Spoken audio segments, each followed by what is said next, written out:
जो मुझे खुशी हुई पर्सनल वो ये थी कि इससे पहले जब आप किसी से पूछते थे कि रक्षा मंत्रालय क्या होता है या हेल्थ मिनिस्टर कौन होता है, तो वो आराम से समझ में आता था बात।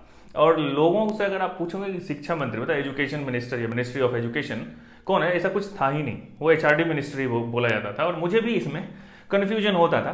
तो इस पॉलिसी में एटलीस्ट इस चीज़ को रीनेम्ड कर दिया गया है, एचआरडी मिनिस्ट्री को education of ministry of education कर दिया गया। ठीक है, यानी कि अब आप बोल सकते हैं कि शिक्षा मंत्री कौन है आपके देश का डायरेक्टली। ठीक है, तो ये हो गई पहली बात। दूसरी बात ये कि ज़्यादा खुशी होने की बात नहीं है, क्योंकि इसका जो टाइमलाइन है, ठीक है, जो पॉलिसी का जो टाइमलाइन है वो 2040 तक है, ये इंप्लीमेंटेशन 40 तक होगा। क्या होगा वो अभी हम लोग देखेंगे। और इसमें ये है कि ये है पॉलिसी, राइट, ये है पॉलिसी, ये लॉ नहीं है। इसमें बहुत लोग कंफ्यूज करें कि ऐसा हो गया, ऐसा हुआ नहीं है, राइट। ये एक पॉलिसी है, ये एक गाइडलाइंस है कि ऐसा हम लोग करेंगे।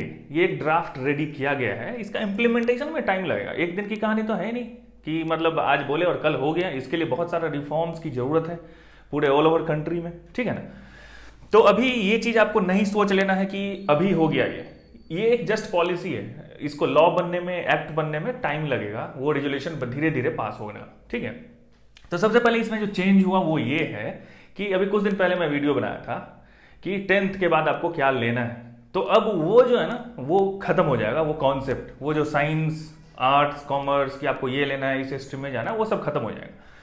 सबसे पहले हम लोग देख लेते हैं कि ये जो पहले का जो पैटर्न था 10+2 का, राइट, 10+2 था, इसको चेंज कर दिया गया है और इसको कर दिया गया है 5+3+3+4। ये क्या है, आप लोग बहुत लोग हो सकता है जान भी चुके होंगे। इसमें अब क्या है ना कि गवर्नमेंट जो है राइट टू एजुकेशन जो है कंट्री में, इंडिया में की बात करूं मैं, राइट टू एजुकेशन का जो टाइमलाइन है उसको बढ़ा दिया गया है और 3 to 18 ईयर्स। ठीक है, ऐसा क्यों किया गया? क्योंकि हम लोग ऐसा देखें, कितने सारे सर्वेज हुए और जो फाइनल रिजल्ट है कि हायर एजुकेशन जो होता है हम लोगों का ना, हायर एजुकेशन में बहुत कम लोग जा पाते हैं। मतलब जो लोग बोर्ड कर गए उसके बाद आगे की पढ़ाई नहीं करते हैं, गरीबी के कारण, या हो सकता है कि उनके पास रिसोर्सेज नहीं हो, उसके कारण, कोई भी कारण हुआ हो, हायर एजुकेशन में नहीं जा पाते बच्चे। तो अब क्या करेंगे कि 18 तक राइट टू एजुकेशन दे दिए और 18 के बाद डायरेक्ट हायर एजुकेशन यहाँ से स्टार्ट हो जाता है। तो बच्चे यहाँ तक पहुंच गए, फिर इसके बाद वो आगे अपने आप हायर एजुकेशन में जाएंगे।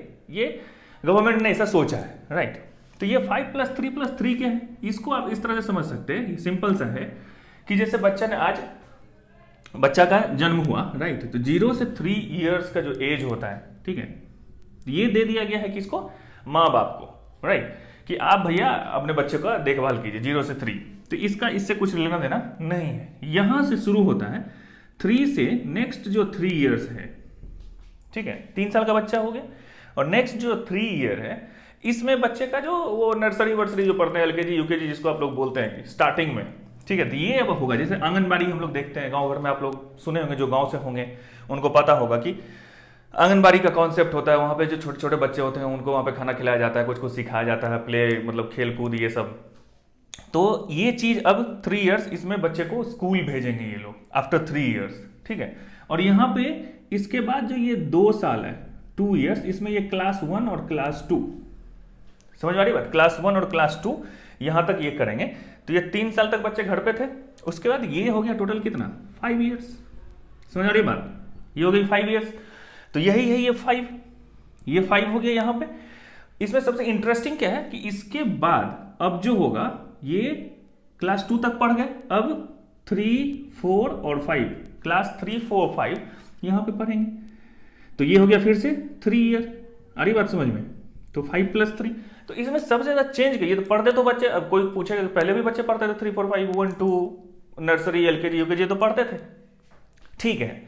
लेकिन अब इसमें चेंज किया गया है कि आपको मतलब थिंकिंग प्रोसेस, मतलब प्ले के थ्रू आपको पढ़ाएंगे, कुछ कोशिश करेंगे इस तरह से। तो ये सब जो स्कूल में 3, 4, 5 यहाँ तक होगा, तो ये सब आपको एक्टिविटी बेस्ड लर्निंग होगा। आ रही बात समझ में, एक्टिविटी बेस्ड लर्निंग को आप इस तरह से समझ सकते हैं कि आपको, जैसे आप बहुत सारे ऐप्स देखते होंगे आप लोग मोबाइल में, कि उसमें देखो बच्चे उसको देख देख के सीखते हैं, खेल खेल के सीखते हैं, मतलब खेल खेल के सीखना, आप इसको ऐसे समझ सकते हो इन जनरल, राइट। मेन जो इंटरेस्टिंग आया है वो आया यहां से। जैसे अब 6 अब आएगा बच्चा 6 में, 7 में, 8 में, इस 3 साल में यहाँ पे ये पढ़ेगा, तो 5 + 3 यहां पे आ गया। तो ये जो 6, 7, 8 है, ये बहुत इंटरेस्टिंग चेंज इस पॉलिसी में डाला गया। अगर ये अच्छे से इंप्लीमेंट हो जाए तो बहुत सारा क्रांतिकारी चेंजेस हो सकता है एजुकेशन सिस्टम में, ठीक है।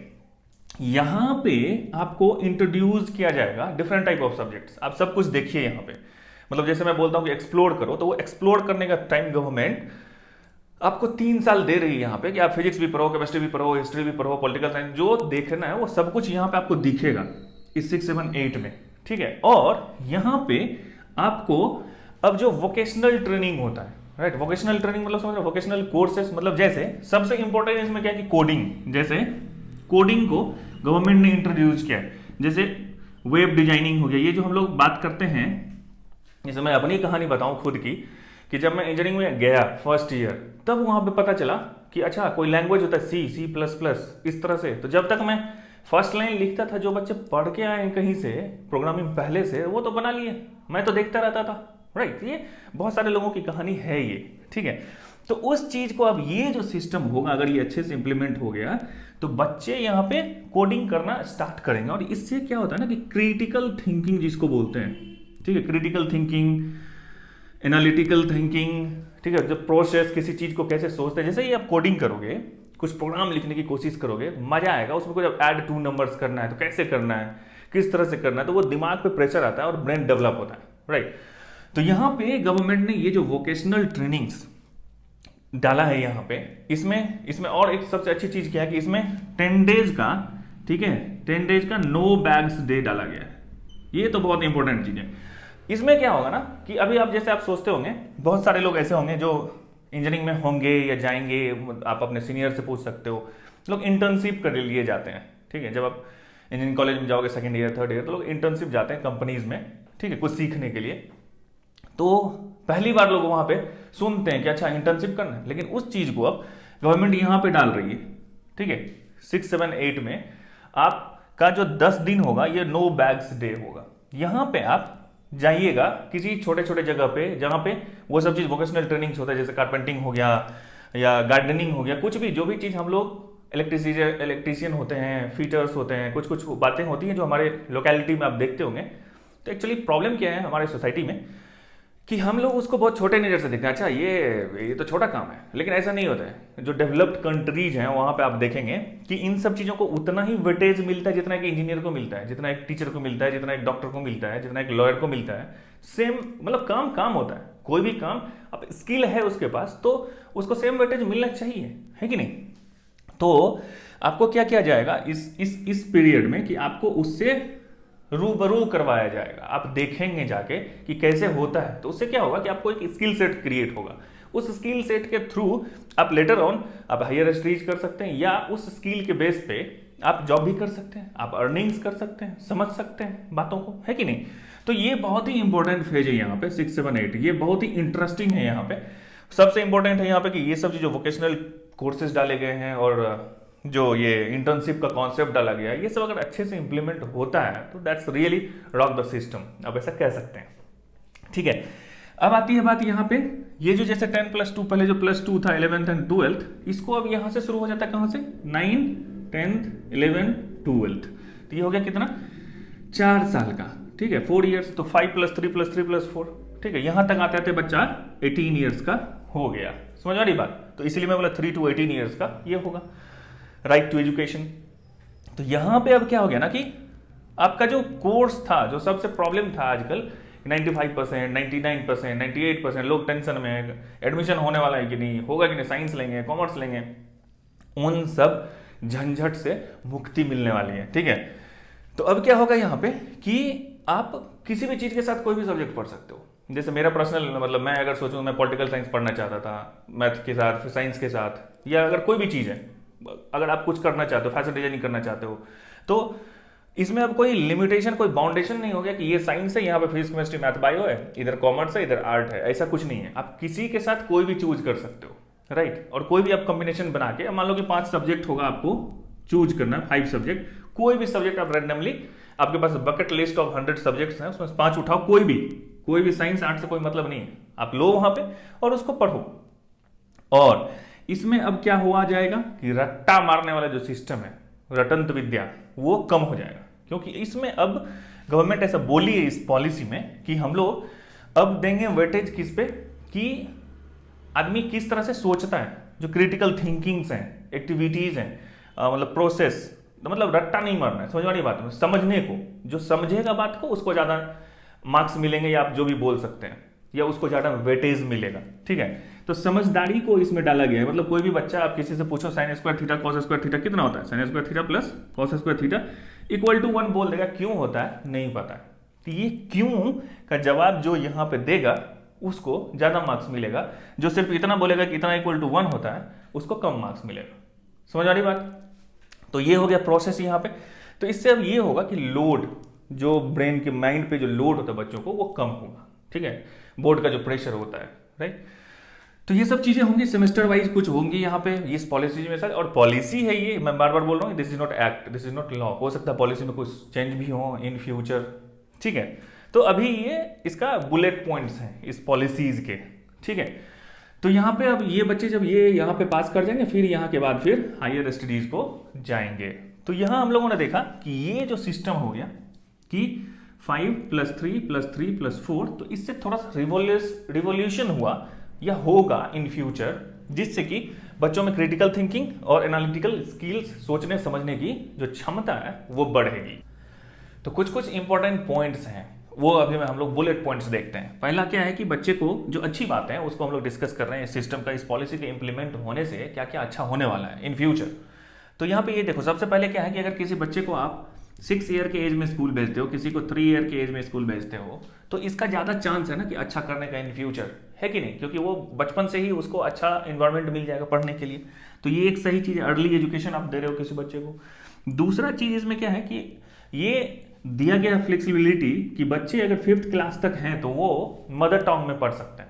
मदर टंग मतलब जो आप जहाँ पे हो वहाँ का अपना जो भाषा है, जैसे बच्चा जन्म लिया, वो कुछ सीखा, कोई लैंग्वेज अपने अपने घर का भाषा सीखा, और वो जब स्कूलिंग के लिए जाता है तो वो उसी भाषा में वहाँ पे पढ़ सकता है इफ़ पॉसिबल। ये ऐसा hard and fast rule government नहीं बोला है कि आपको उसी में पढ़ाना है, आपकी वो अगर हो सकता है तो अच्छा है। इससे क्या होगा कि बच्चे को ज़्यादा सीखने के लिए मिलेगा, क्योंकि वो उसको फिर से दूसरा लैंग्वेज नहीं सीखने की जरूरत पड़ेगी तुरंत वहाँ पे। तो ये एक अच्छी चीज़ है। फिर मिड डे मील के बाद एक ब्रेकफास्ट भी इंक्लूड किया गया है, तो ये भी अच्छी चीज़ है लोगों के लिए, बच्चों के लिए, ठीक है। नेक्स्ट अब यहाँ पे क्या है कि इंटर्नशिप डाला गया है, ये बहुत अच्छी चीज़ है। यहाँ पे कोडिंग डाला गया है, वोकेशनल ट्रेनिंग्स डाले गए हैं, ये सब अच्छी बात है। अब आते हैं हायर स्टडीज वाले पे। यहाँ पे ये सबसे इंटरेस्टिंग चीज़ है यहाँ पे, जो अभी जो देख रहे होंगे, जो इंजीनियरिंग में होंगे, एक्चुअली अभी के सिस्टम के लिए ये नहीं है, ये पॉलिसी जब लॉ बनेगी तब के लिए, लेकिन फिर भी उसमें क्या होगा कि जैसे मेरे मुझे याद है अपनी कॉलेज की कहानी कि एक स्टूडेंट एक लड़की थी, तो उसके साथ कुछ एक्सीडेंट हो गया था और उसको पढ़ाई बीच में छोड़ना पड़ा, राइट। ऐसा हुआ, ऐसा ये कहानी नहीं है, मतलब मुझे याद है ऐसा हुआ। तो उसने छोड़ दी और वो 2nd ईयर में थी, और उसके बाद उसके डिग्री का कोई मतलब उसको डिग्री नहीं मिला, राइट। वो लॉन्ग टर्म के लिए बेड रेस्ट में चली गई। तो फिर ऐसा नहीं हुआ कि उसको कुछ 2 साल जो उसने स्पेंड किया, पैसे लगाए, मेहनत की, पढ़ाई की, उसका कुछ तो उसको मिलना चाहिए था। तो ये बहुत बड़ी खामी थी इस सिस्टम की, उसको ये पॉलिसी बहुत अच्छे से टैकल करता है। इसमें ये क्या बोलता है कि अगर कोई भी कोर्स आप कर रहे हो हायर एजुकेशन में, ठीक है, बैचलर्स डिग्री अगर कर रहे हो, तो अगर किसी कारणवश सिर्फ आप 1 ईयर अगर पढ़ लिए और उसके बाद आप निकल गए वहां से, तो आपको वो वहां पे सर्टिफिकेट देगा कि आपने 1 साल यहाँ पे पढ़ाई की थी, वो आपका वेस्ट नहीं जाएगा। आपने जितना हुआ, फिर अगर आप मान लीजिए आप 2 इयर्स पढ़े और फिर वहां से निकल गए, तो फिर आपको यहाँ पे डिप्लोमा मिल जाएगा, ठीक है। अगर आप 3 इयर्स पढ़ गए तो फिर यहाँ पे आपको डिग्री मिल जाएगी, ठीक है। अगर आप 4 ईयर पढ़ लिए तो रिसर्च के साथ डिग्री मिल जाएगी। मतलब जितना दिन पढ़े उसका कुछ ना कुछ यूज हुआ। और ये हर एक चीज को एक सेंट्रल रिपोजिटरी होगी, ठीक है। आप इस तरह जैसे आप बैंक में आप पैसा रखते हो, उसी तरह हर एक स्टूडेंट का एक सेंट्रल डिजिटल सिस्टम होगा कि कितना मार्क आपको यहाँ पे आया, ठीक है। यहाँ पे आप 1st ईयर पढ़े, आपको मान लो कि 10 पॉइंट्स आए, ठीक है, 10 पॉइंट्स आए, और पूरा ग्रेजुएशन करने के लिए मान लो कि आपको 40 पॉइंट्स चाहिए, तो ये 10 पॉइंट्स आपके पास स्टोर हो गया और आपको सर्टिफिकेट मिल गया, है ना, अच्छी चीज। 2 साल के बाद फिर से आपको मन किया या आपका सिचुएशन फिर से चेंज हो गया कि आपको पढ़ाई कर सकते हैं, आप फिर से एडमिशन ले सकते हो, और फिर आपको 1st ईयर में नहीं जाना पड़ेगा। आपके पास 10 पॉइंट्स ऑलरेडी हैं, आपको अब 30 पॉइंट्स चाहिए, आप 2nd ईयर में डायरेक्ट आओगे यहाँ पे। तो अच्छी चीज है ना ये। तो ये मार्क सिस्टम आपके पास डिजिटली आपके पास स्टोर होगा। आप जहां भी जाओगे, मतलब 4 साल का कोर्स है उसको आप 8 साल में कर सकते हो, 2-2 साल के चंक में, 1-1 साल के चंक में, मतलब इस तरह से बीच में छोड़ दिए फिर पढ़ लिए। सो आपको मतलब कोई अगर यहाँ पे कुछ कर रहा है, पढ़ाई कर रहा है, किसी को यूपीएससी करनी है और उसको सिर्फ डिग्री से मतलब है, बैचलर्स डिग्री, तो वो 3 साल की पढ़ाई करेगा और यहाँ से निकल जाएगा, उसकी एलिजिबिलिटी हो गई कि वो यूपीएससी का एग्जाम दे सकता है, तो फिर वो क्यों जाएगा इधर। अरे बात समझ में। तो ये सब चीज अच्छी बातें हैं इस सिस्टम की। अब देखते हैं कुछ क्रिटिकल पॉइंट्स। क्रिटिकल पॉइंट्स क्या हो सकते हैं इस पॉलिसी के, कि हमारा जो सिस्टम है अभी प्रेजेंट में, और हम लोगों ने जो टारगेट रखा है 2040 तक की, वहां तक जाके हम सब इंप्लीमेंट कर देंगे, ये ऐसा क्या मतलब आपको लगता है कि फिजिबल है? आज की जो स्थिति है, आप जैसे आप जाओगे किसी गांव में जाओ, रूरल एरिया में जाओ, वहां पे देखो स्कूलिंग सिस्टम है, वहां पे अगर 1000 बच्चे हैं तो वहां पे 2 टीचर है, ठीक है, 2 टीचर है, और आप बोल रहे हो कि मल्टी डिसिप्लिनरी करेंगे, तो उसमें क्या होगा कि 50 सब्जेक्ट हो जाएगा। पहले तो साइंस था, 3 सब्जेक्ट 4 सब्जेक्ट पढ़ते थे, 8 में दिए, इस तरह से आप वोकेशनल भी डाल रहे हो, तो नंबर ऑफ टीचर्स आपको चाहिए, बहुत सारे आपको चाहिए हर एक स्कूल में। मतलब अगर एक स्कूल है तो यहाँ पे भी 100 टीचर चाहिए, दूसरे में भी 100 चाहिए। तो इस तरह से ये जो इंफ्रास्ट्रक्चर होगा जो गवर्नमेंट स्कूल्स का, वो किस तरह से डेवलप किया जाएगा, सबसे बड़ा डाउट इसी पे है। हम लोग होप करते हैं, आशा करते हैं कि ये यहाँ तक धीरे धीरे हो जाए।